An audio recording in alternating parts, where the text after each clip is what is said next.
rocks cry out to worship. His glory caused the stars to shine.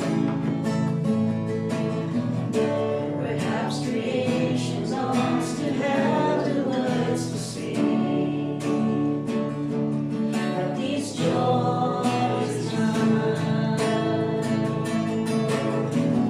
With a thousand hallelujah, we magnify your name. You alone deserve the glory, the honor, and the praise. Lord Jesus, this song is forever yours. A thousand hallelujahs, a thousand more. Who else would die for our redemption? Whose resurrection means our right. There isn't time enough to sing of all you've done, but I have eternity to run. With a thousand hallelujahs, we magnify your name. You alone deserve the glory, the honor, and the praise. Lord Jesus, this song is forever yours. A thousand hallelujahs, and a thousand more. Praise.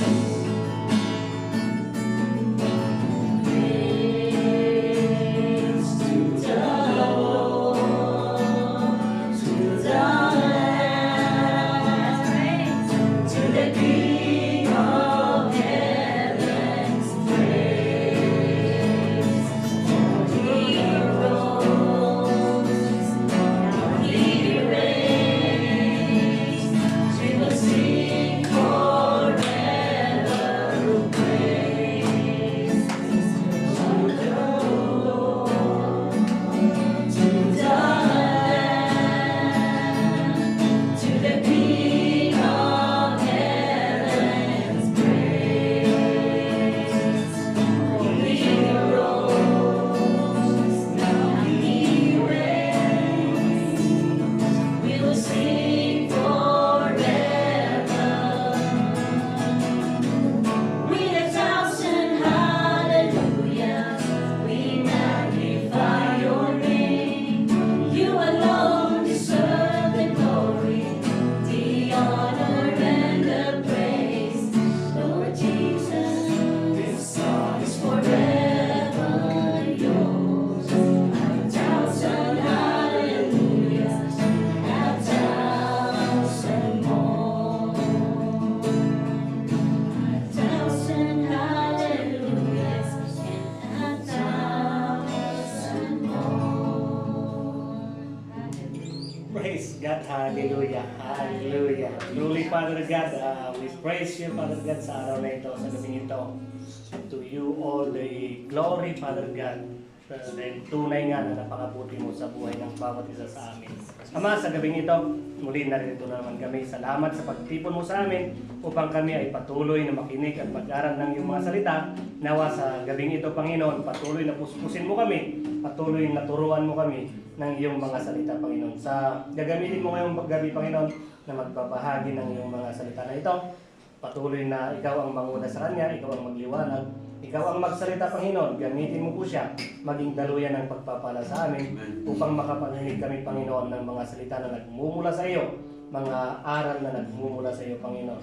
Muli, Ama, dalangin ko, Panginoon, ng iyong banal na Espiritu ay pumisan sa buhay ng bawat isa na pumarito, Panginoon, upang kami ay i-guide, kami ay turuan, kami ay patnubayan, Panginoon, at kami, Panginoon, ay lumago sa aming pananampalataya.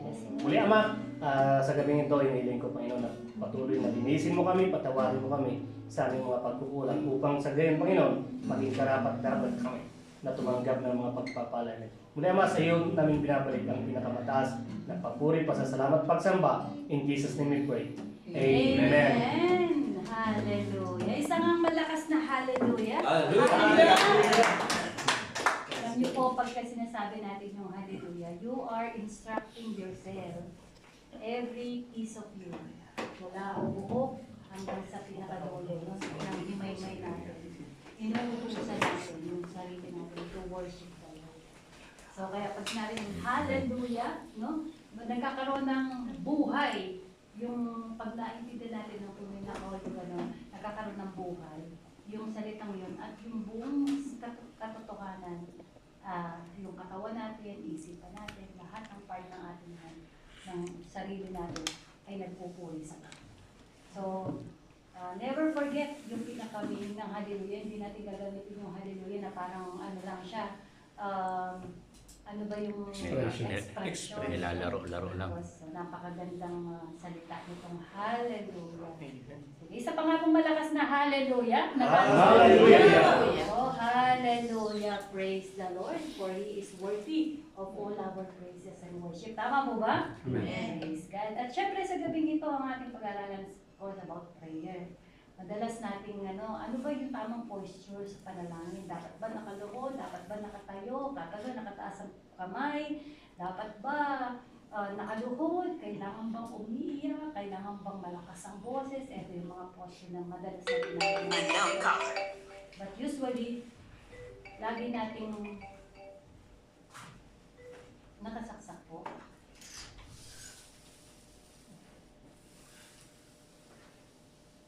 Pamalayo. Nakasaksak. Mga lobat. Yay! It's on. Lobat yan? Next. Baka paki-next na lang po. Ayan. Ayan po. Prayer is not about perfect words. Kasi kaya madalas ayaw nating mag-pray, di ba? Sa opening prayer, lalo na sa congregation. Kasi baka mali o kaya kasi mas magaling si ganito maganda, marami siyang verse na sinasabi. But then, hindi pala ibig sabihin na ang prayer ay kailangan may mga perfect words tayong sinasabi.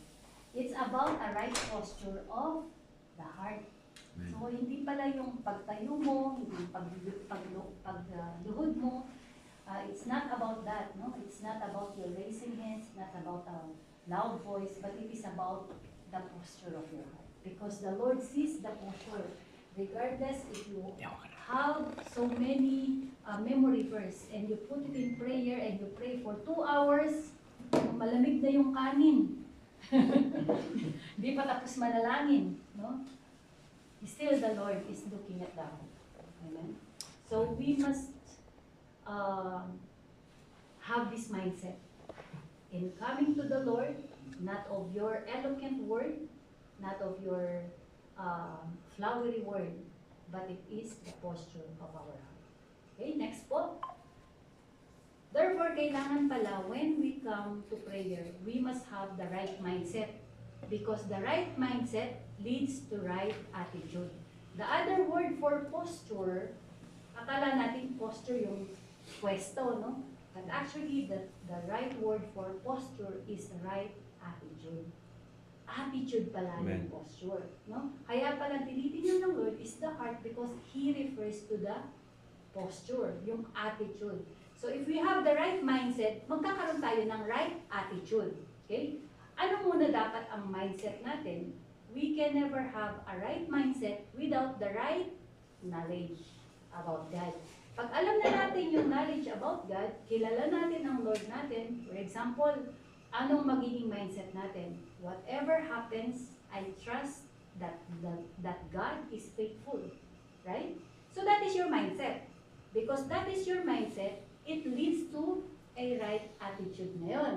No? Because you believe that regardless of what situation you are in at the moment, is still your mindset, the Lord is faithful. He will do a way out for me kung may trouble ka. Or He will He will act on my behalf. No? So yun po yung magiging, yung mindset mo. At yung mindset natin, sabi nga natin, whoever a person thinks he is, and so he is. Kumbaga kung ano iniisip na sino siya, gano'n na nga siya. So kung ang mindset natin that our faith is in the Lord, so magiging attitude natin yun. Okay? Magiging character natin yun. Ayan. So punta tayo sa verse. Pakipindot po kuya. Ayan. Punta tayo sa verse. Ito yung Philippians chapter 4, verse 4 and 9. Kanina po kasi, binabasa ko yung Philippians mula chapter 1 hanggang chapter 4. Dumaan dito, sabi ko, unless you have the right knowledge about God, and unless you have the right mindset about God, hindi mo maya-apply ito sa buhay mo. Ngayon, bakit yung mga tao na nakikita natin, although they are facing difficulty in life, but they are still peaceful, no? They are still, they can still smile. They are still energetic in serving the Lord. Bakit naman, the other one, maliit lang na problema, immediately na nasway na yung kanyang faith. Immediately, naglaylo, no? In the service. Why? Tingnan po natin, no? Basahin muna natin. Rejoice in the Lord always. Lagi natin naman, no? I will say it again, rejoice. Who can do this? If you are in the midst of trouble, can you do that? Difficult, Difficult, right? but doable. Unless you have the right mindset. Can be possible. Yes, amen. So rejoice in the Lord always. I will say it again, rejoice. Let your gentleness, which is sa ibang translation, kindness, be apparent to all. The Lord is near. Be anxious for nothing, but in everything, by prayer and petition, with thanksgiving, present yourself to God, and the peace of God, which surpasses all understanding, will guard your heart and your mind in Christ Jesus. Finally, brother, whatever is true, whatever is honorable, whatever is right, whatever is pure, whatever is lovely, whatever is admirable, if anything is excellent or praiseworthy, think on these things. 9, whatever you have learned or received or heard from me or seen in me, put it into practice, and the God of peace will be with you. Isa-isahin po natin. Pakipindot po kuya. Okay. Nakalabas na agad lahat. Kuya, taga nakalabas siya. Okay, sige po. Okay lang po, sige. Ayan. Sa verse 4 muna tayo, no? Rejoice in the Lord always. I will say it again, rejoice. No?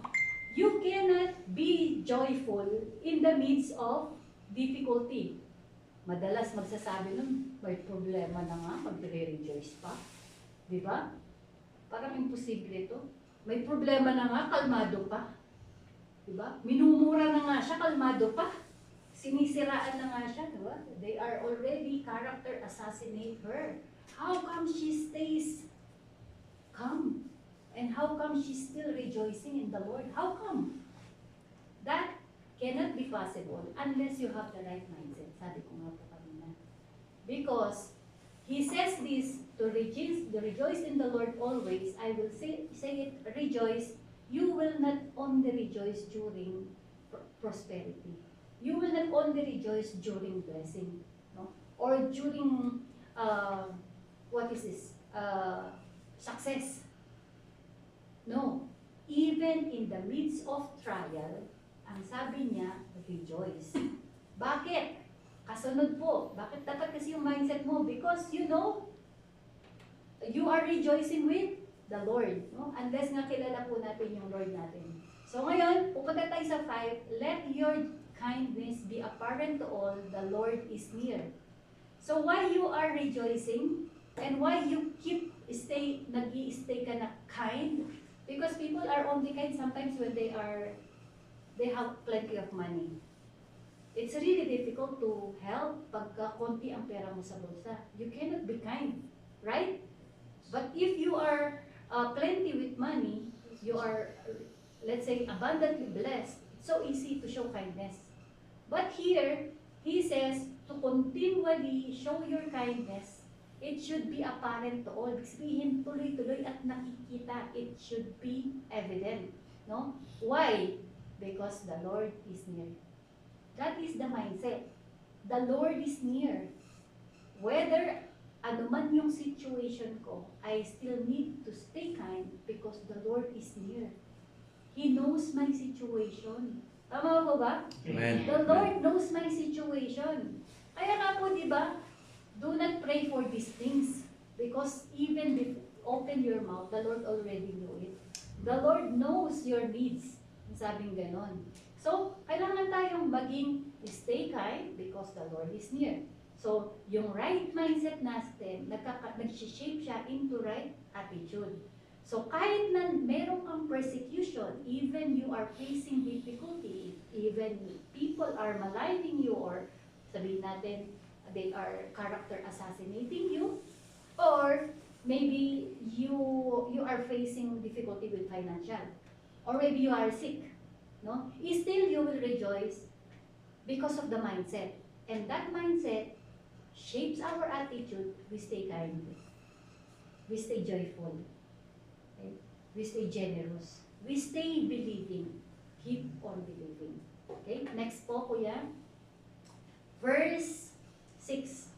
Ang sabi dito, be anxious for nothing.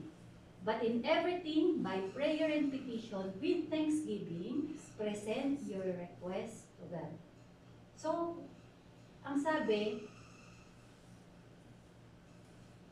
be anxious for nothing. Or do not worry for anything. Do not worry. So, it is a choice. Right choice. What is your choice? Believing you have the right mindset. If you have the right mindset, it will boil down to right attitude. So, if you have the right attitude, you will have the right choices. Should I choose to be stressful, to be anxious, or depressed? Or do I choose to murmur or grumble against God? But instead, the choice should be by prayer and petition with thanksgiving, present your request to God. So napaka-antimano because you have the right mindset, it boils down to a right attitude, then you have the right choice. In times of trouble, nothing to do but the choice, isa lang ang choice ng isang taong may tamang mindset. Kneel down, pray to God. Present everything to God. Amen? Hallelujah. Next po. And then, dahil pag ginawa mo yon, nagkaroon ka ng right choice, magkakaroon ka ng right outcome. Ano yung outcome? And the peace of God. Kapag pinresent mo daw sa Lord, through prayer and petition, yung case mo, yung kung ano man ang situation mo, ang right outcome and the peace of God, wow. No? The peace of God which surpasses sa ibang is transcends all understanding will guard your heart and your minds in Christ Jesus. So, it is a very good outcome when we choose the right choice to pray and petition and present our request to God. Ang outcome pala nun, peace. Amen? Peace pala yun siya. At yung peace na yun, i-guard niya yung mind mo. Kasi, di ba, Satan lagi, nanalangin ka na. Indeed, you already prayed. You already frustrate yourself in prayer. You prayed 1 hour or 2 hours already with tears, no? With jumping, with raising hands, and so on and so forth, with all the posture that you have done. And yet, here comes the devil. Where is the answer? So that peace will guard our mind to stay focused, stay tayo dun sa faith na meron tayo sa Lord. Amen? So next po. So magkakaroon ng magandang outcome. So, sa 8 po, finally brothers, at ano yung magiging outcome? Ang outcome una is nag-guard yung heart natin at yung isipan natin. No?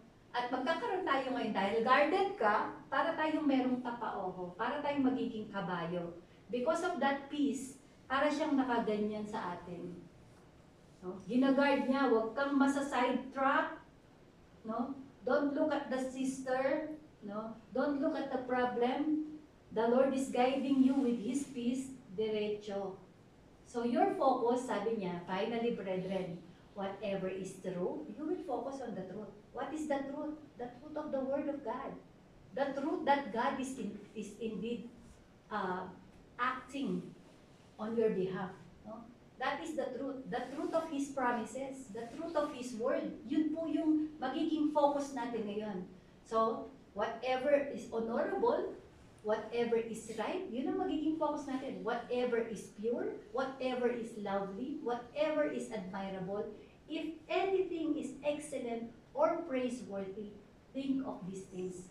So ito pala ang magiging focus natin. Instead, dun sa issue na meron ka ngayon, instead of that battle na fini-face ka, you will focus in the Word of God. Tama po? No? So dahil nagkaroon ka ng focus, magkakaroon ka ng right action. What is the action comes next? Because you are focused in the Word of God, instead of magnifying your problem through your words, parang wala naman yatang mangyayari. Why they keep on bothering me while I'm so kind with them? Why?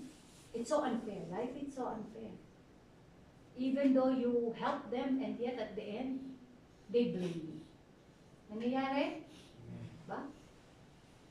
Why, Lord? I'm serving in the church. Why all this suffering are happening? Right? So that is already a doubt. So you're not focusing anymore. Your confession doesn't fit your focus. Doesn't fit your mindset. So action should be what?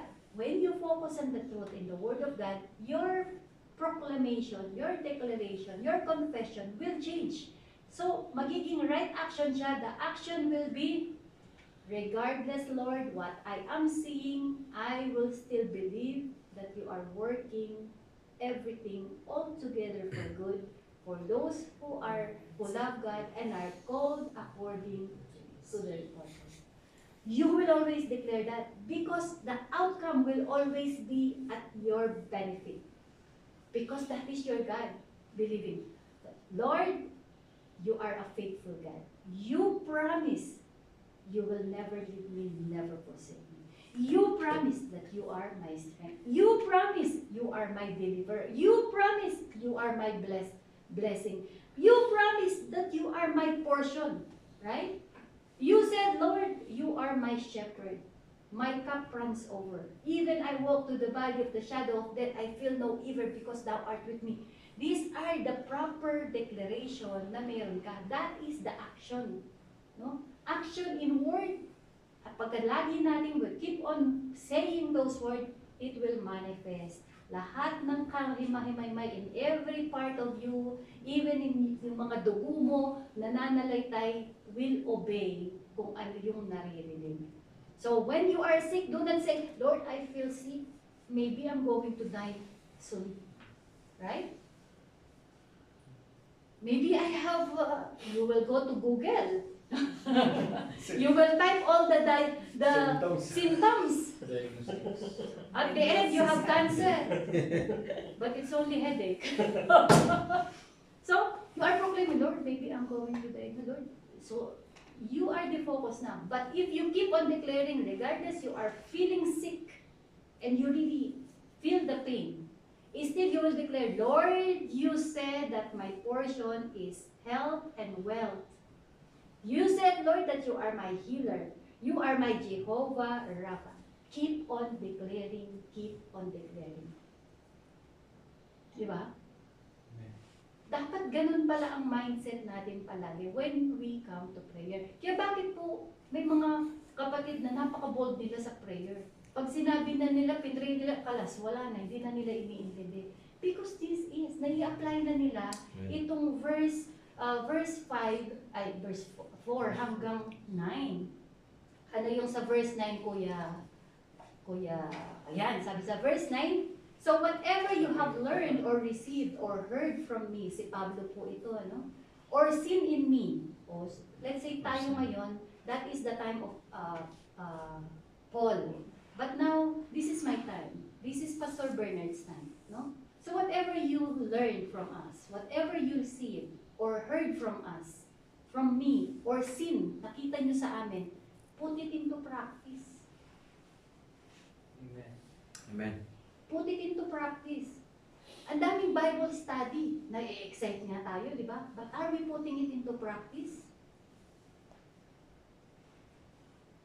Because when we put it into practice, katulad nga po nun, we continually declare, nadidistract yung mga negative yan, pati yung kalaban, naririnig ni Satan yung declaration mo, siya yung magbaback out. He will back out, and then you will reign by declaring that God is good. God is faithful. God will fight for me. God will fight my battle. I am victorious.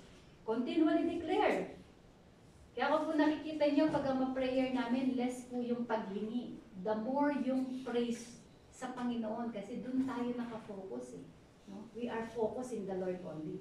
So nagkakaroon ng right practice. At pagkaroon ka ng right practice, sabi niya put it into practice, no? Pina-practice na natin, no? Yung sabi mo, Lord, pinagaling na ako ng Panginoon, magaling na. Tapos namamalak. Pinasakit. Ginawa ko eh. No, 10 umot. Nagsiservice na. Nakaganyan ka, lupay-pay ka, no? Pakita mo sa kalaban, talagang pinaniniwalaan mo. Put it into practice, act it as if talagang magaling ka na. Act it, no? So, pagka nagkaroon ka na ng nung ina-act mo siya, pina-practice mo siya, yung pinakahuli, and the God of peace will be with you. So, yung relationship, mas nagiging matatag pala. Parang kunwari, si Pastor Bernard, asawa ko, kung yung sinasabi ko, hindi niya nakikita, paniniwala at yung sa action ko, maniniwala ba sa akin si Pastor Bernard? Magiging malalim ba yung relationship namin ni Pastor Bernard kung yung sinasabi ko iba sa ginagawa ko? No.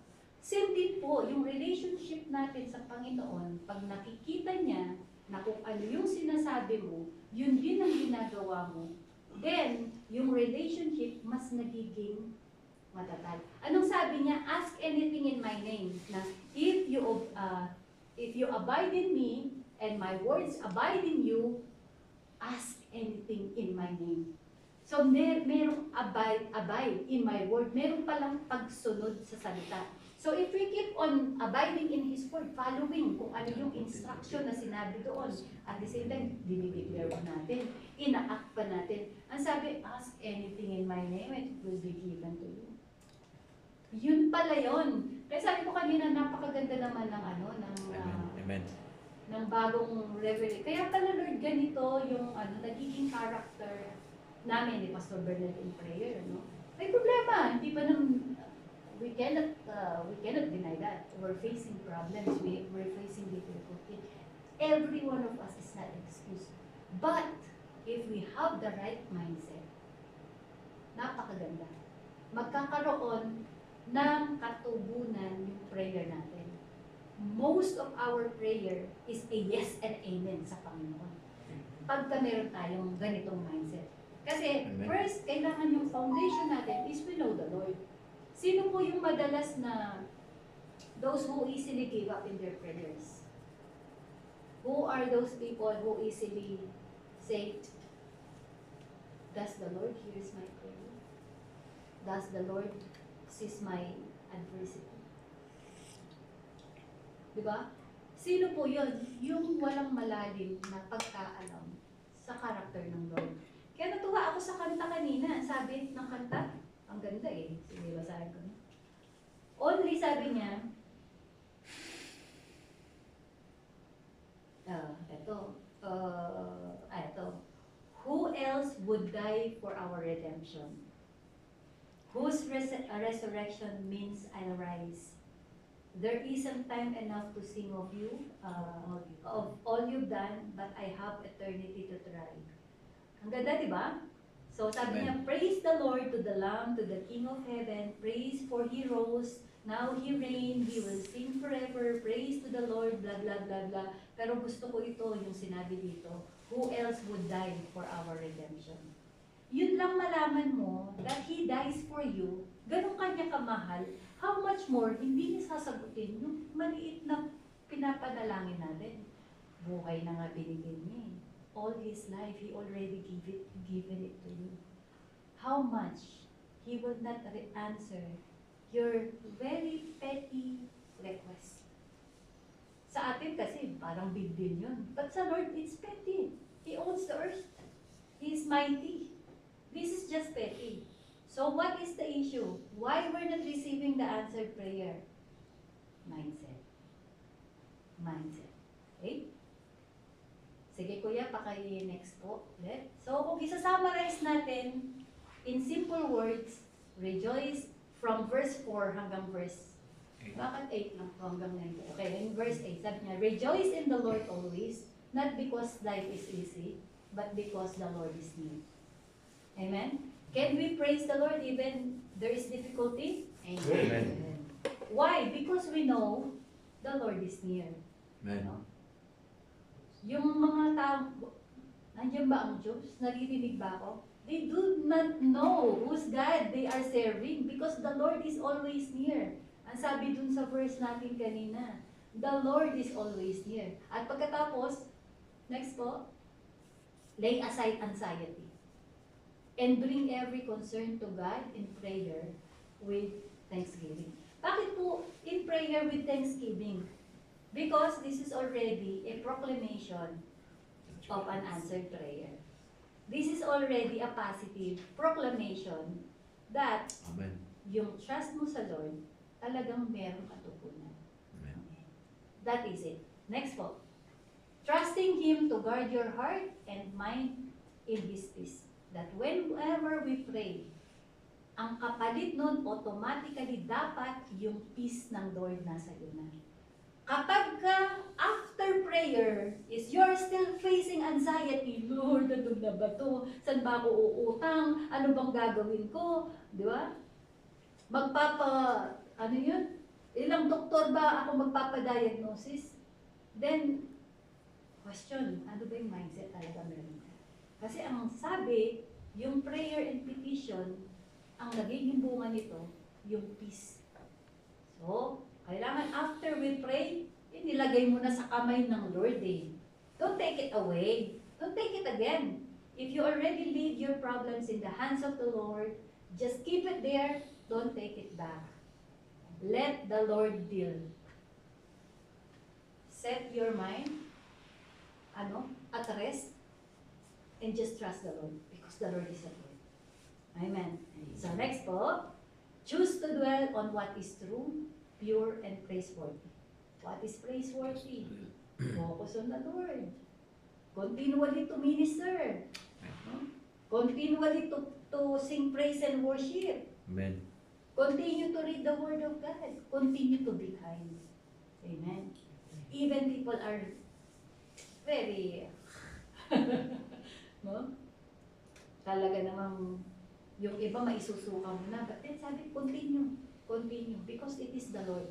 No? It is God's battle, not our battle. Okay. Then, last po yata, next. And put into practice what you have learned in Christ. Always put into practice. Ang sabi po, yung faith na walang action ay patay. Faith without action is dead. Pray with that. Amen. Sige, next kuya, alam ko last yan. As you live this way, you will discover not only the peace of God, but the presence of God of peace be with you. So, hindi lang mananatiling peace, no? But it is the presence of God ang siyang mananatili sa atin. So, kaya po bakit nagiging lifestyle dapat natin ang prayer? Because prayer gives us peace. Amen. And prayer helps us, and that peace helps us to focus. Focus on God, focus on His promises. Surely, tayo po ay magiging victorious. In every prayer na meron tayo, no? Remember, check the mindset.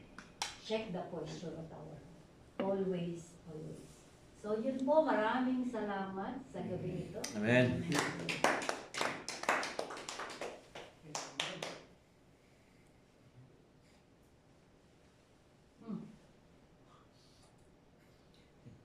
Amen, amen. Ako naman, amen. Kasi wala ka na eh. Dapat i-enjoy tayo eh. Napakaganda po ng message ni Pastor. So, yun. Actually, prayer talaga is the most important eh. Prayer is conductor, prayer is connection, prayer is factor to, para ma-develop, ma-enhance yung ating pananampalataya sa sarili natin. Pag kasi one time hindi tayo nag-pray, prayer is siya yung nagbibigay sa atin ng pagkain sa Holy Spirit natin. Which is yung pagkain natin physical na katawan din. So without prayer, wala po tayong enerhiya walang kalakasan. And then, alam naman po ng lahat na talagang yung sinabi ni Pas parang sa akin lahat Pero which is doon na hindi po tayo natatakot, hindi po tayo nababahala sapagkat meron tayong salita ng Panginoon. Meron tayong Diyos. Meron tayong alam na meron tayong sinasandalan sa bawat pagkakataong nahihirapan tayo. Problema man ito, pamilya, brokenness, o trabaho. Wala yan. Nandito ang God sa akin. Nandiyan palagi siya God is better than sa atin talaga po. Which is nararanasan ko. Instead of surrendering up my doubt and to follow the rebuke, to follow the assignment of the enemy. The enemy is, nandyan lang siya nagrurubing ang kaaway. Then there is enemy like, parang wala siyang bumubulong. Huwag na, gawin mo dito ka na kasi tinan mo, lahat ng paghihirap nararanasan mo. Because you follow Jesus. Pero which is pagka humina tayo, doon niya aatakihin lahat yun. Just magkukulong ka sa kwarto, aawayin mo silang lahat. Remember that I was before my first and not the last actually.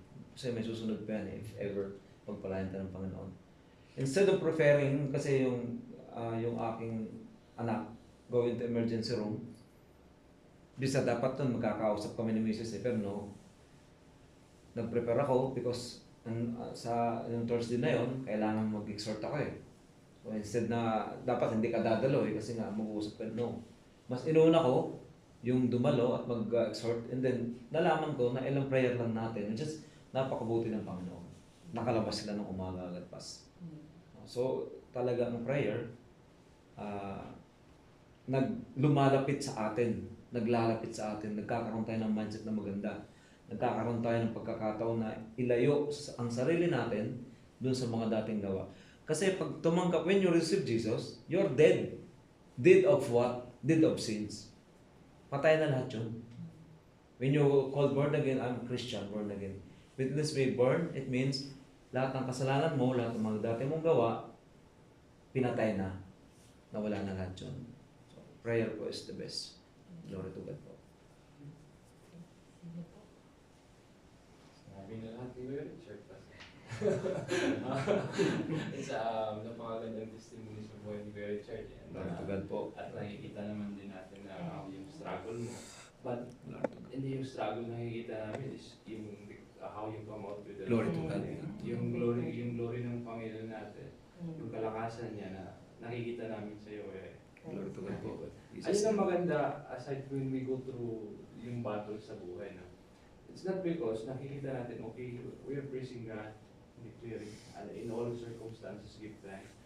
Ang isa sa pinakamaganda doon, is yung buhay mo, spiritually, is nag-grow ka Yung talaga na, yung blessing na yun Amen.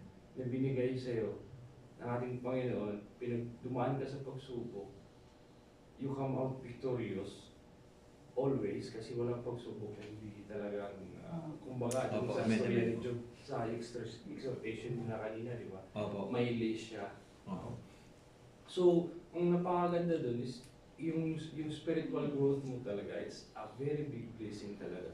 Because, isa sa, yung prayer life po natin, yung buhay na tayo po nagdadasal, is an indicator din po natin kung gaano natin kakilala si God sa buhay po natin.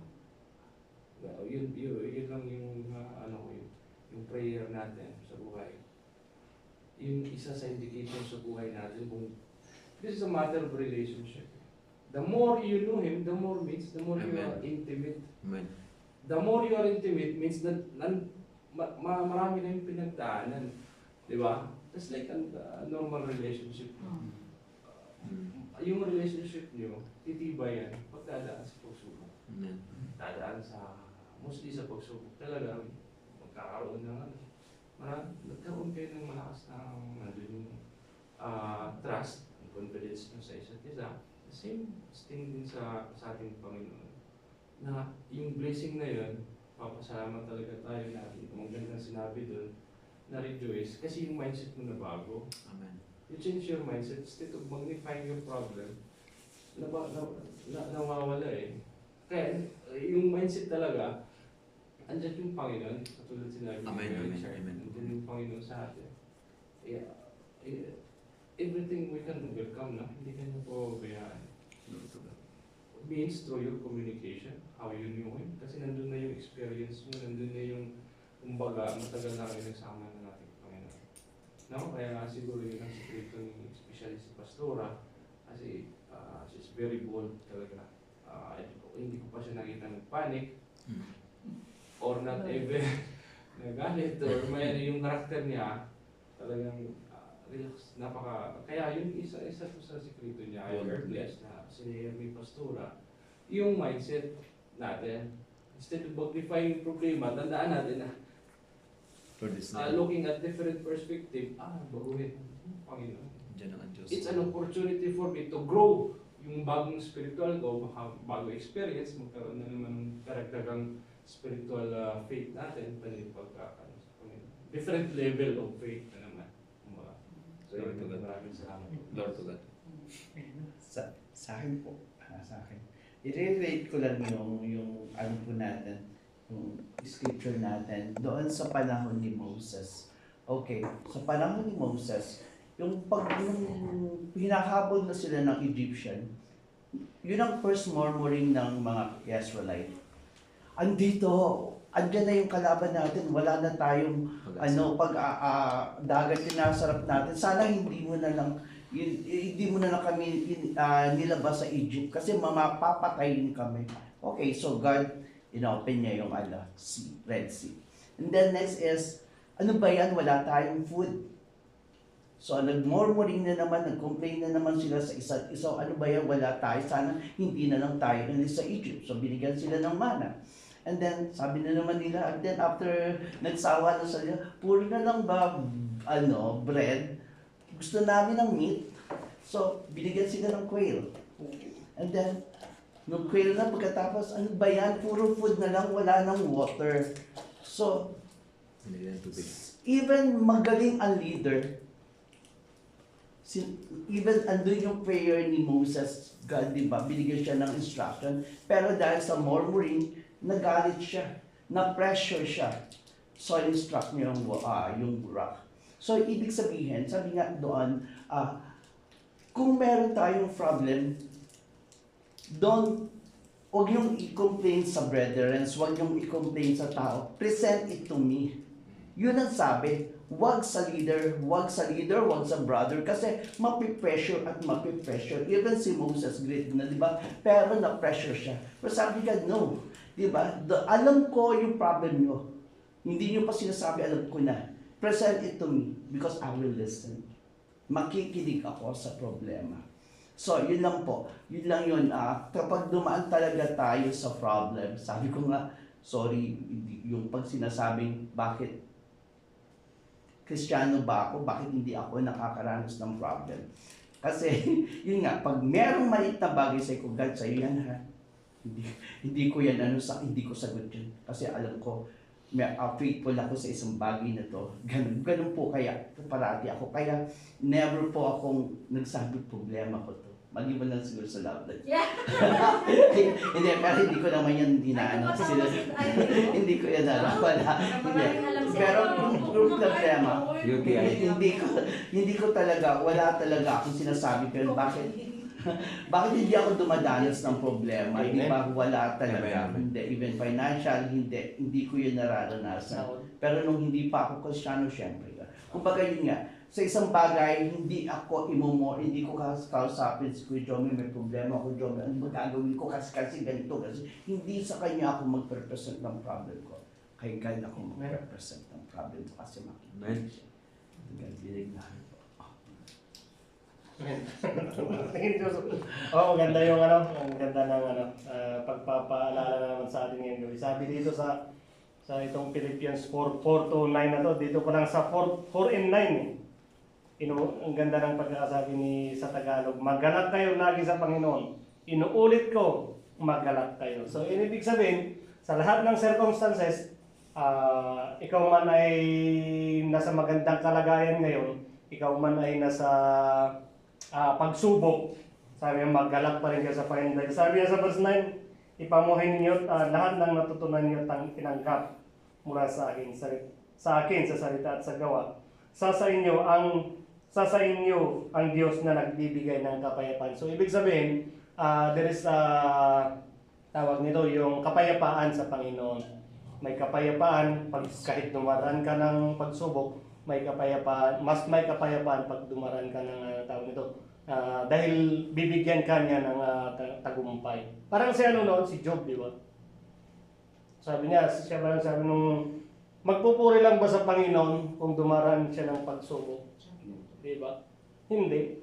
Magpupuri sa lahat. Sabi nga niya dito, magpupuri sa lahat ng circumstances. So, huwag natin kalimutan na may Panginoon. So, Amen. praise God po. Actually po may nabasa ako kanina sa Facebook, dumaan na po, na yung prayer daw, it is our privilege to speak with the King of Kings to Almighty God. So, I think it's a matter of how you know God, how you understand God, para ma-appreciate mo yung ganitong, yung quote na ito, yung foundation mo. How blessed you are, how loved you are. So, yun ang purpose. Kung ano palalim po yung pagkaintindi nyo sa Panginoon natin. So, doon mo ma-appreciate yung privilege mo na makakausap mo siya sa through prayers po, through our Lord Jesus Christ. Amen. Amen. For me, actually, the same teaching that Pastoral is teaching, I actually got the same teaching this morning. For the past maybe 3 weeks, I think Brother Dave knows what I'm facing. I have been challenged at work back to back. So this Monday, my challenge is the most until I decided to resign. So I really cried in my office because of the pressure that I'm facing, both sides. So what I did, I went to my room, my office, and I just bowed my head and I said, Lord, let your decision be upon me, but I cannot take it anymore. So let this battle belongs to you. If it is your will that I will live, because this is if this is the sign that you want me to go, so let it be done according to your will. So I stood up and I went to HR to try to inform them my decision of resignation. But when I reached there, suddenly the person I looked in asked me to sit down, say, okay, why do you need to resign? I said, isn't it I told you that I will come and that you will be ready for me? She said, yes, give me a reason. So I explained to her all the reasons I'm facing. It's legal matter because I'm handling a lot of legal issues.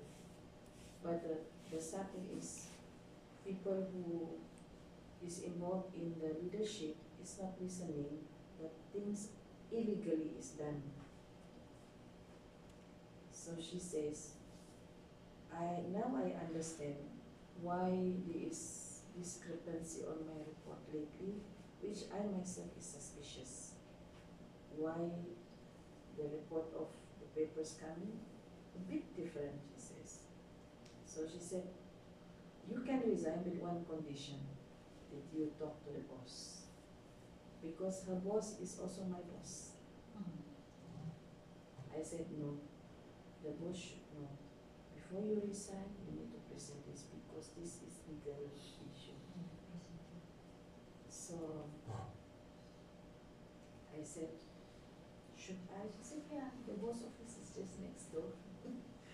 So when I said, okay, Lord, I will go.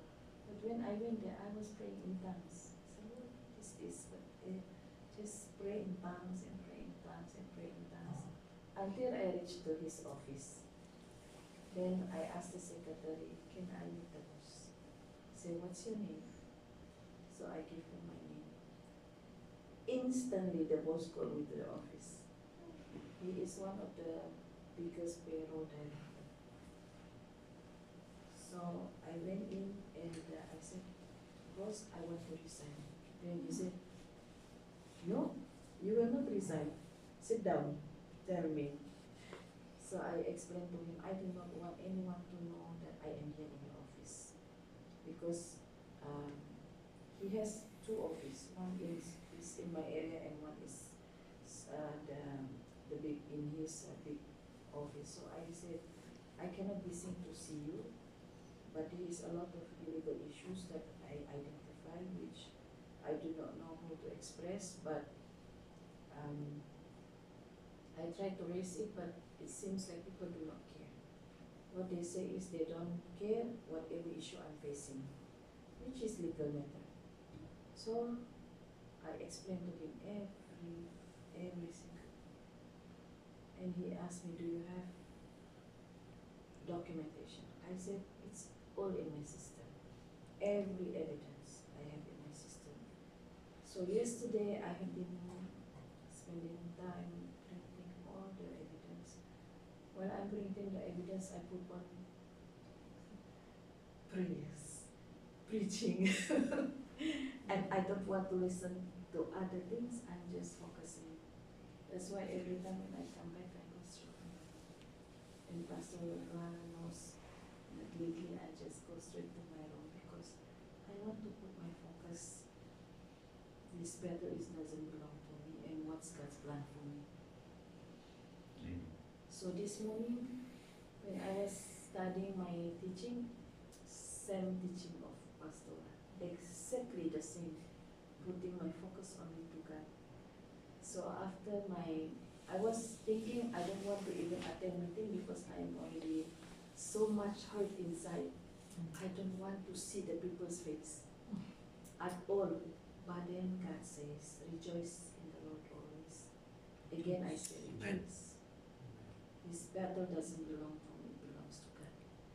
Whatever people done to me, I should reflect kindness. I attend the meeting. Without Amen. talking, I just attend. With my big face, I attend. Then after that, I went back to my office. I said, Lord, should I present all my reports, the evidence? Then I said, this battle is not mine, so I will continue. So when I reached there, I presented to him, and he said, Dorothy, I am at your back. I am with you. Do not worry, this is highly confidential. I will fight for you. I'll give you just 1 month, all this will be settled. So immediately he summoned everybody, and I think everybody is now shaking because they are being exposed. Yeah, so when I came back, suddenly they buy food, cake, and I said, what is this? He said, we promised to buy food and cake, and then they asked me to take picture. I said, okay, so we eat free food. So what I learned, oh, not enough pastor.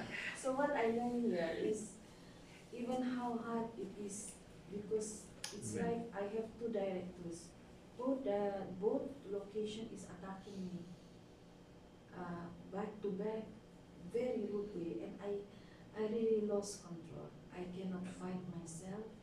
I don't know what to do, and both sides not supporting me until God shows me wisdom.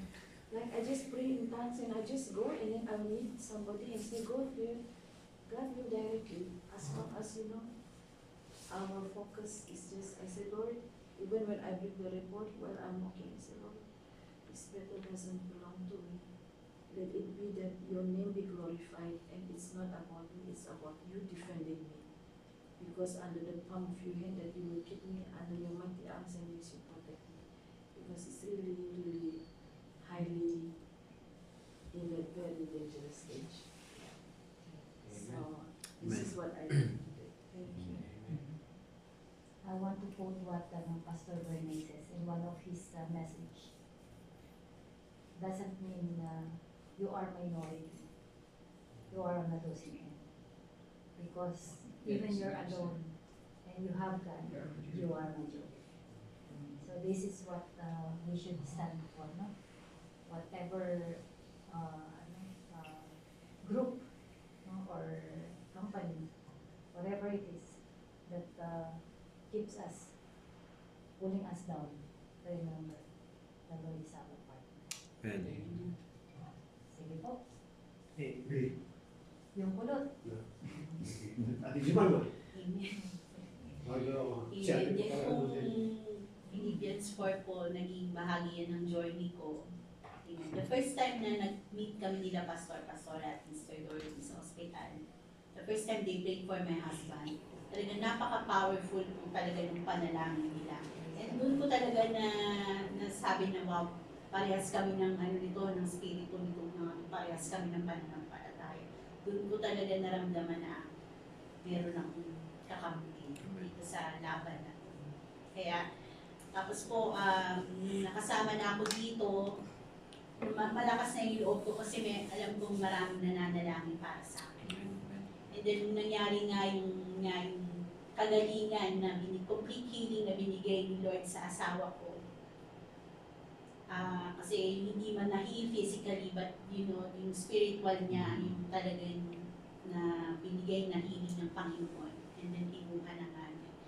Talagang yung, andun pa rin, kahit na ganun yung pangyayari, meron pa rin peace kasi mayroon panalangin, maraming nananalangin. At may peace na nagmumula sa Panginoon, kaya nagawa ko yung mga dapat kong gawin. Kasi may choice ako na magmumuk muna ako ng isang linggo. Di muna ako no? Pero andun talaga yung wisdom na binigay ng Panginoon nung sitwasyon na yun, kahit na ganun yung pangyayari sa buhay ko. And then talaga marami nga yung na-amaze na, talaga after 2 weeks mo lang nauwi mo na siya, samantalang yung iba 1 month or even years, no? Pero talagang dahil doon sa peace na meron sa puso ko, dahil sa mga panalangin po ninyo mga kapatid, sa pagtulong sa akin, talagang tinulungan po talaga ako ng Panginoon. At yung favor niya, yung faithfulness niya, yun talaga yung nakita sa buhay ko. And even now, pag nakikita ko yung mga nurse niya, Ma'am Jem, kamusta ka na? Okay lang. Talaga, okay ka lang. Ma'am, ang ganda ng buhok mo. Nga, hindi pa ako nagsusukulay. Glory to God. Talagang, tapos pag katulad din na dami kong tinawagan sa mga wards, Ma'am Jem, ikaw ba to? Dahil may distinct siguro something yung boses ko na even sa telepono na nare-recognize nila. Ma'am Jem, ikaw ba yan? Kamusta ka na? Okay naman, okay. Kamusta kayo dyan sa ward? Yan. Nakikita na-amaze sila na talaga, parang namatayan ba to?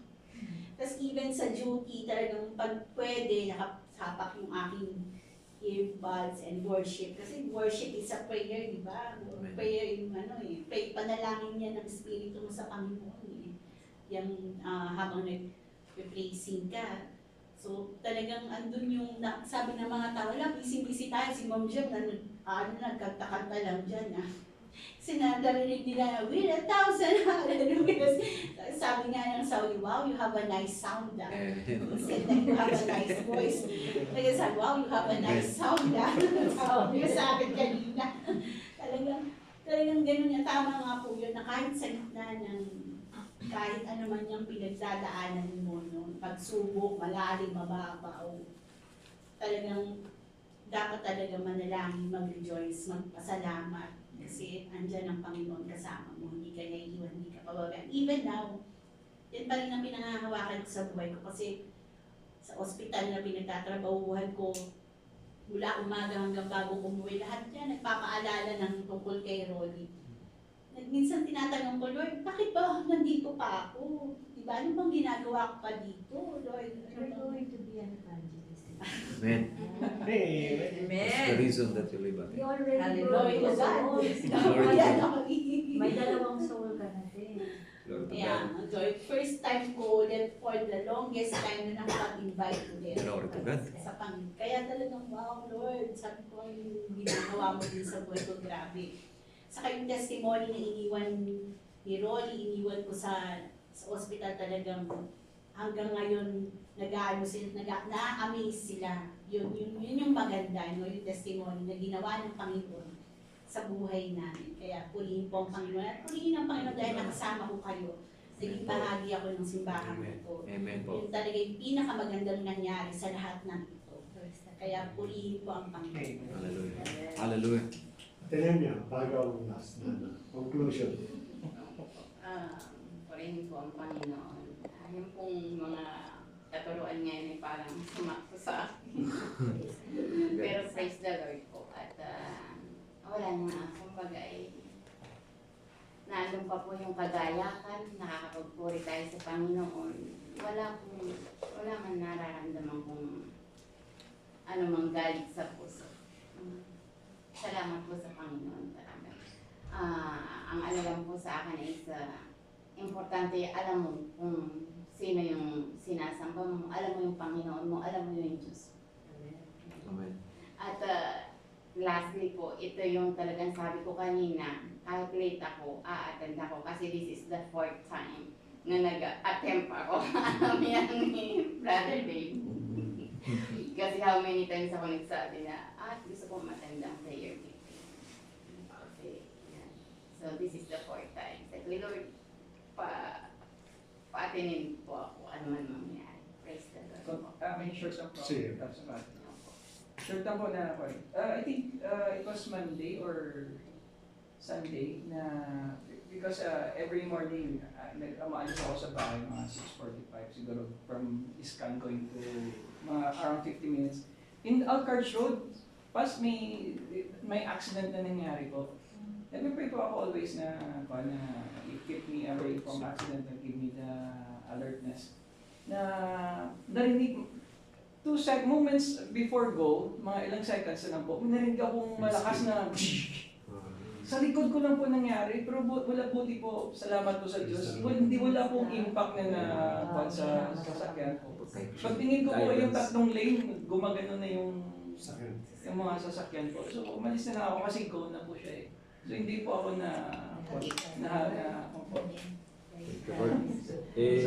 Pas konti lang. Thank you po talaga. Yun. Glory to God. Maraming salamat kasi answered prayer po talaga ako. Regarding sa pagpe-pray sa mga transpo po was. Kasi unang-una talaga sila yung nag-ahawak ng manibela. Masalamat sa Lord. Sa nangyari kay Jomel. Glory to God po. Congratulations. meron ka na. First meeting. Pangkapi na Yes, sa... copy dyan eh. Pero may lesson learned.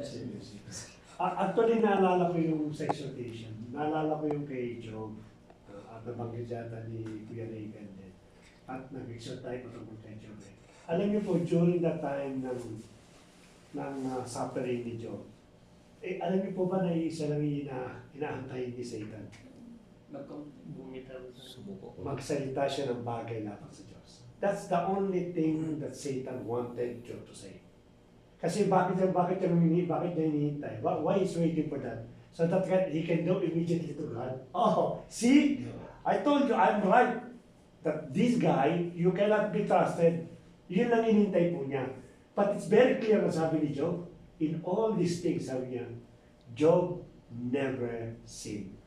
No? Ang ganda nung ginawa po niyan.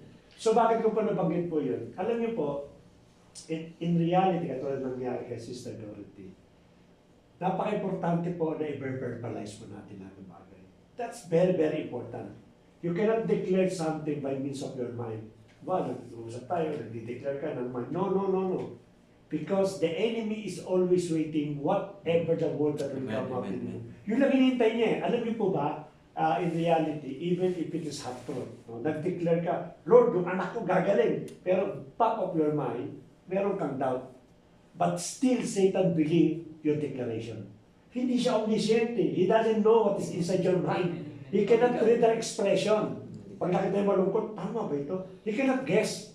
He cannot even yung movement ng katawan natin, he cannot guess. Because he is not omniscient. Kaya nga napakaganda lagi biniverbal mo. Katulad din namin sa Dorothy, I am victorious here. Natin nang nakaaway, oops, victorious yung tao ito. No, it's very important. Huwag natin lalagay yung sabi nga ng ating topic, if there is a problem, dapat po biniverbalize natin yan. Kaya nga ba sinabi, whatever is true, whatever is pure, yun dapat mong binabanggit. Because that is the weapon. That is the weapon for your enemy. Pag moment na nagbanggit ka, yung enemy niya, kabila sa iyo, kahit hindi totoo sa puso mo, paniniwala ni Satan yan.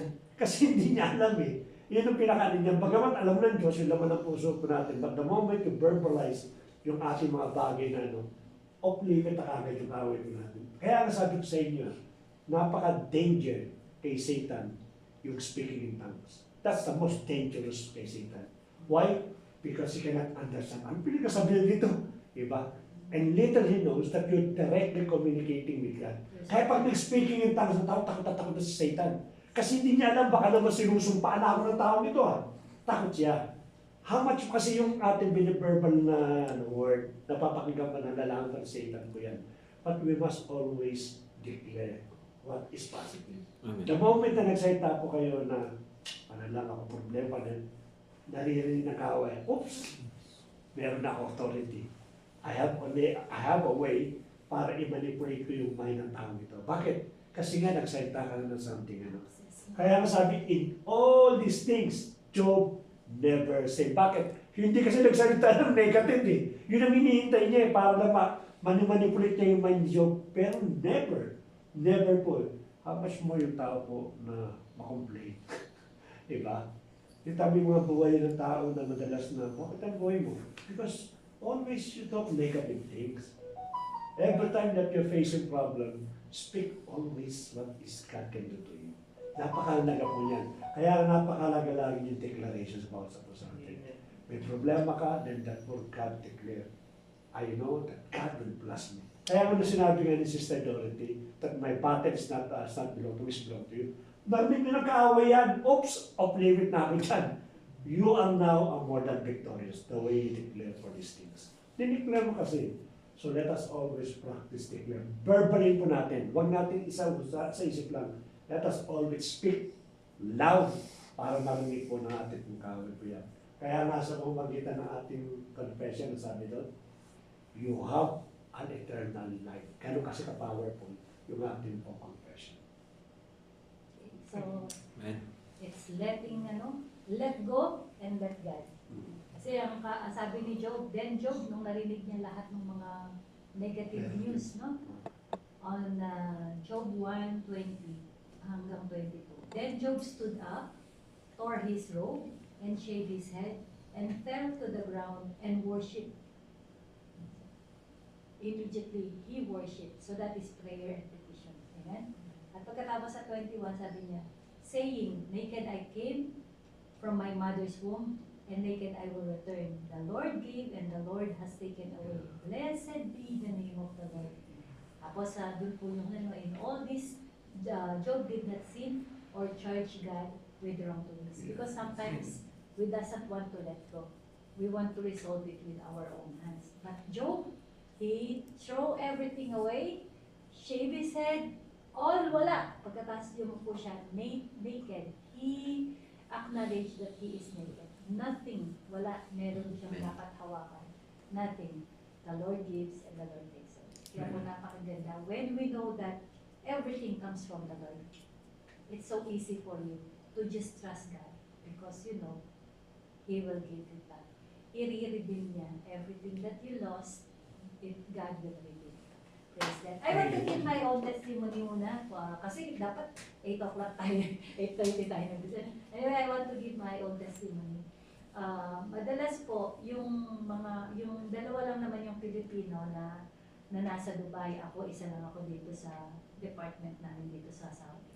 So most of the time, whenever I spoke to her, or sometimes she will send me a Teams message, Dai, kasi she's beside, Dai, ang daming na-terminate dito sa January, no? Sa January, parang 14 people ang na-terminate doon. Because it's software one and Crayon already merged. So Crayon is no longer used it's on the software one. So because they have headquarters, software one had headquarters in Dubai, so they are really affected by the merging.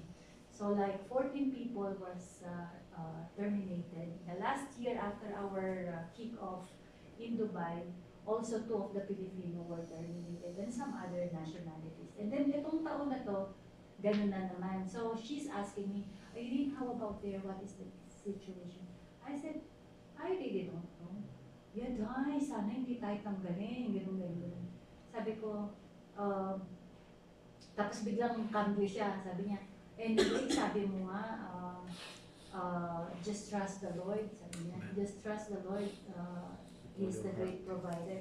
He always, she's been reminded, although she's speaking negative, but whenever she talks to me, because she knows I will not say it negatively, I will keep on declaring positive sa kanya. So, hindi siya makaano sa akin. So, siguro Satan would like to hear, oh nga, dahil baka tayo matanggal. But then, at the back of my mind, there is this, attempt ni Satan na, uy, Irene, baka tanggalin ka na. Diba? Tatanggalin ka na, kasi ganito, ganyan. Nandun yun. You cannot, deny it.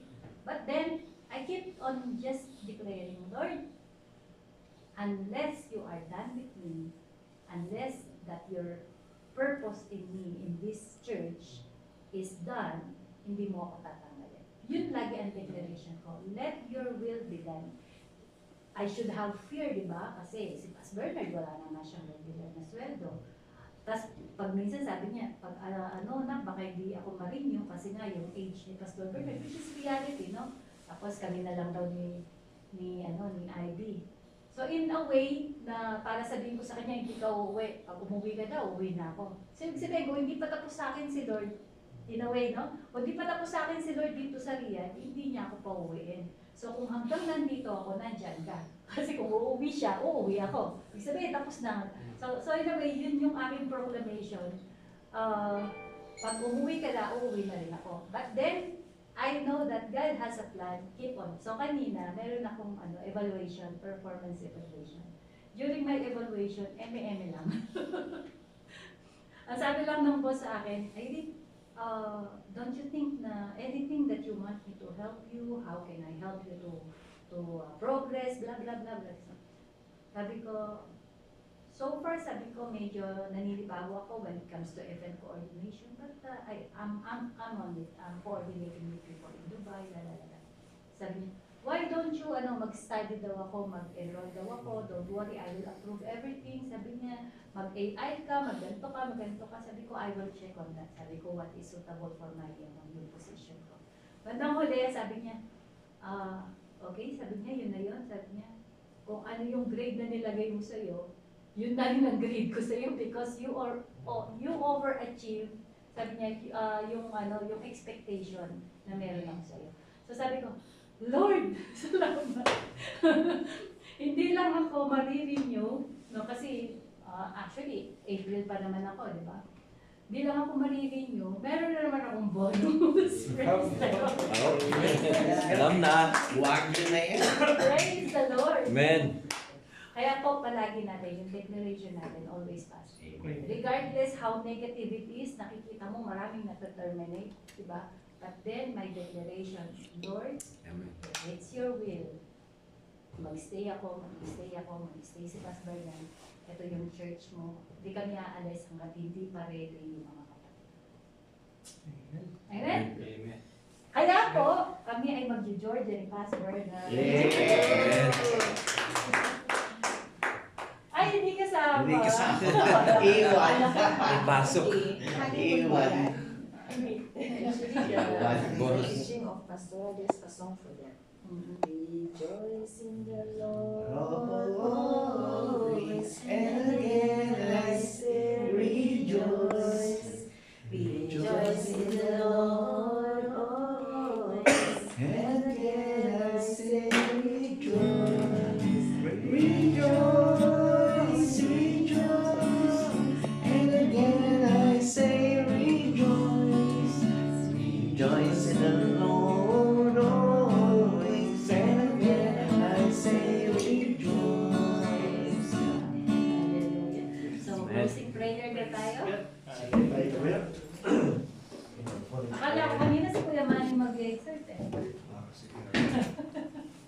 So since that we already reached 10 o'clock, instead of praying individual, so we'll do the corporate prayers. Anyway, the most important, sabi nga kanina, yung ating heart. At yung ating, of course, yung deliver Lord po natin. So, let us all bow down and acknowledge the Almighty God in our life. Our very Heavenly Father, muli Panginoon sa gabi ito. We acknowledge, Panginoon, your Lordship in our life. You are our great provider, Jehovah Jireh, O Lord God. You know everything from our heart and even our minds, O Lord God. Nothing can hide from you, nothing can hid, O Lord God. Kaya naman sa oras nito, Father God, we come with a humbleness and humility, and we keep on praying and trusting to you all the prayers and requests and petitions of our brethren, O Lord God. You know already, Panginoon, what is inside in this box, O Lord. Ito yung mga prayer request ko na lang, it might be healing sa kanila pong pamilya, physical healing, emotion healing, O Lord God. We pray, Father God, even the spiritual healing, Lord. Ang aming pong itinataas sa iyo. Sa iyo, ikaw po, Lord, ang malayang pumilo sa bawat sa pusa aming yaman. You design our body, sa iyo namin tinitiwala ang po ng body. Keep us, Father God, a good health. Ma-maximize po namin yung aming po body bilang temple po ninyo. Gamitin niyo, Father God, to the fullest kung saan, Panginoon, makapagbibigay po ng glory sa pangalan po ninyo, Lord. Again po, ibawat sa pusanin. Kung sino man nakakaranas po ng karamdaman ngayon, I declare, Father God, a complete healing, Panginoon, from head to foot, Lord. Continually, regenerate, Panginoon, yung lahat ang aming pong mga needs sa aming pong mga pangangatawan, Lord God. Yung mga kapatid po namin, that might be, Father God, na nag-maintain pa po, Lord. Aming madalangin sa Panginoon, gamitin mo lamang itong mga medicines, Father God, bilang way to heal and to regenerate our body. Pag sa gano'n, mas lalo pang magamit sa iyo. Lord, mga finances po namin, Lord God. Open the floodgate of heaven, Lord. And then we Panginoon ng financial breakthrough sa bawat isang usabi ng Lord God. Believe, Father God, that we are highly favored, Lord, that you will open, Panginoon, your hands, Father God, in order to experience life to the fullest, Lord God. Hindi lang po sa heaven, even sa mundong ito, Lord God. Experience, Panginoon, yung pambiyaya at blessings po ninyo. Favor upon favor, O Lord God. Victory upon victory, O Lord God. Yung po aming po dinideclare sa aming pong buhay sa oras ito, including our extended families, O Lord God. Lord, kung paano mo kami tinawag, Panginoon, ng aming dalangin din, Lord, tawagin mo yung lahat ng member ng aming family. That yung Panginoon ay experience and lordship and kingship sa kanilang mga buhay. Kung paano, O Lord, that we receive an eternal life, O Lord, yun po dinideclare dito namin for our entire family, O Lord. Gamitin mo use us, Panginoon, or gumamit ka ng mga churches, Father God, sa Pilipinas o sa mga bansa, in order, Panginoon, the gospel be proclaimed in entire family po ng bawat isa po sa amin. Prepare mo ang bawat puso po ng bawat miyembro pamilya po namin, panagutin mo, Lord. And whatever, Father God, that hinder them, O Lord, yung mga traditional belief, yung mga spirit of idolatry, O Lord God, we rebuke them in the name of the Lord Jesus Christ. The false religion and false belief, we rebuke them in the mighty name of the Lord Jesus Christ. Let the spirit of truth be upon them, O Lord, in the mighty name of the Lord Jesus Christ. Salamat po, Panginoon. One of these days, O Lord, we believe, Father God, that the entire family, our entire family, will be together, worshiping you in spirit and in truth, O Lord God. And this is the sweetest thing, Panginoon, that will happen to each every one of us, O Lord God. Salamat po, O Lord, as we declare, Panginoon, victory upon the life of Sister Dorothy, O Lord God. We know, Panginoon, that you already giving the judgment, O Lord God. You are the God of righteousness, Panginoon, that you are moving right now, Lord. Even, Panginoon, yung pinakamataas po ng National Guard, O Lord God. Gamitin mo, Panginoon, in order to favor the case for Sister Dorothy, O Lord God. That any corruptions in the department of Sister Dorothy, we rebuke them in the name of the Lord Jesus Christ. There will be no corruption of money, there will be no corruption of time, right now in the mighty name of the Lord Jesus Christ. And let the name of Sister Dorothy, Father God, be known to them, so Lord God. That she is highly favored, that she is a daughter, she is your daughter, O Lord God. Kaya dinideclare mo namin, Panginoon, yung victory sa buhay po niya in the mighty name of the Lord Jesus Christ. church. Lord, ang aming pong dalangin, Panginoon, bagamat meron po siyang decision sa Lord God, she still has, Panginoon, something in this church, Lord God. Lord, kung kinakailangan pong i-stretch mo pa yung kanya pong kontrata, Lord, we trust you everything, so Lord God. We live unto you everything, so Lord. We believe, Panginoon, what is best for Sister Dorothy. Yun ang gusto mo mangyari sa kanya pong buhay, Lord God. Salamat din, Panginoon, sa bawat kapatiran po namin kay Kuya Richard, Lord. Ikaw, Panginoon, all the benefits that he deserves, so Lord God. Salamat sa pagkilos mo, Lord God. Ang amin nila pong dalangin sa osong, Panginoon, ipuin mo, touch the heart of their finances, so Lord, the finance department, yung kanilang HR, to release immediately yung kanya pong pera, O Lord God, upang magkamit po nito sa kanya pong pamilya, O Lord God. And right now, he is free, O Lord God. Ilapit mo mga company sa kanya, Panginoon, mga employer, O Lord God. Kaya mo magkaroon siya ng favor na makahanap ng panibagong trabaho upang magpatuloy po siya, Father God, sa paninilbiyan sa Panginoon dito sa Jesus na tayo. Kasama ng panibagong blessings po niya sa panibagong company po niya, Lord God. Talangin din namin si Kuya William mo, Lord. Di po yung puso po ng aming kapatid nito, Lord. Ibalik mo siya, Panginoon. Pawalan po siya, Panginoon, ng guilt sa kanya pong puso. Pagkuso, Lord, mas lalo magkaroon po siya ng conviction sa kanya pong puso, Lord. That he is looking for, Panginoon, na ikaw ang umahanap sa kanya. Ibalik mo kanya pa upang makasama po namin. And the rest din po ng bawat kapatiran po namin na hindi po namin nakakasama. Convict their heart, O Lord. Remind them, Father God, that Friday is really belong to you, Lord God. Hindi mo ibalik sila, Father God, upang sama-sama kami magpuri para po sa iyo, Lord. Lord, tinatas din po namin siya yung bahay sa bahay nito, Panginoon. Lord, sa inamin, ibinibigay yung protection sa Lord God sa mga kapitbahay po namin and even sa may-ari po ng building nito, Lord God. Ipuin mo kanila po puso, Lord. As we study today, Lord, the declaration, Panginoon, sa bare power po, Lord God.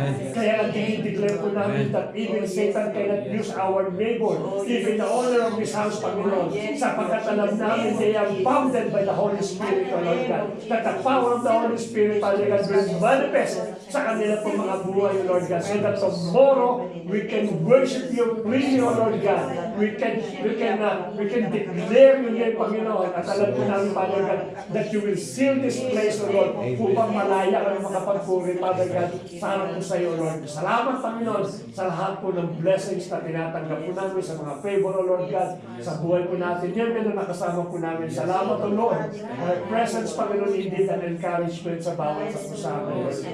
Ang aming po dalangin, Panginoon, kung paano yung design ng aming kapatid nito, Lord, siya rin maging design ng lahat ng member po ng Jesus Christ. Upang makasama po namin bilang mga intercessory o mga prayer warrior po niyo, Lord God. Salamat sa buhay po niya and whatever the desires of the heart of Ate Nenia. Right now, we agree, all of us, Panginoon. Ikaw po magano ng mga bagay nito, Lord God. Pakita mo, Panginoon, ng mukha mo, ng malapitan sa kanyang pong buhay upang malaman niya, O Lord, yung calling po niya dito sa iglesia nito, Lord God. Salamat, Panginoon. Tomorrow, Father God, we believe, Panginoon, that you will touch already the lips of Kuya Manny, O Lord. And you are putting the right words sa kanyang pong bibig para po tomorrow, Panginoon, to proclaim again your name, so Lord God. He will declare your mighty name in the midst of your people, O Lord God. Cover siya, Panginoon. The anointing be upon him, Lord, from head to foot, Father God. Samahan mo siya ng banal na Espiritu, mag-reveal ka ng mga revelations, O Lord God. At habang dinideclare yung pangalan mo, Panginoon, help us, Father God, to open our heart and open our mind upang maintindihan po namin, mag-grasp namin kung ano yung message mo for tomorrow, Lord God. Pagpalain mo bawat transport po ninyo, ingatin niyo tomorrow. Kami po makapagsundo ng ligtas at magbalik po namin ng ligtas yung bawat kapatiran po namin. Pagpalain mo bawat car na ginagamit po namin para sa iyo, Lord God. Kayo po magbigay po ng protection sa lahat po ng bagay na ito, Lord God. At pagawin po ng bawat kapatiran, continually we pray, Father God, for your traveling mercy be upon them, so Lord God. All of us, Panginoon, a good sleep sa gabi ito, upang sa ganun makapag-prepare pa bawat sa po tomorrow, sapagkat napakahalaga po ng tomorrow para sa bawat sa pusa.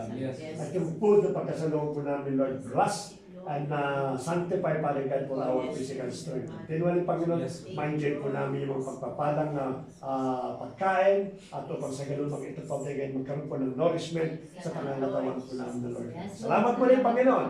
Sa iyo namin, Ama, binabalik ang papuri, pagsamba at pagluwalhati. Ito, dalangin namin lahat ng bagay, hinihiling po namin sa makapangyarihang pangalan po ng Panginoon sa Kristo. Amen. Ano ba?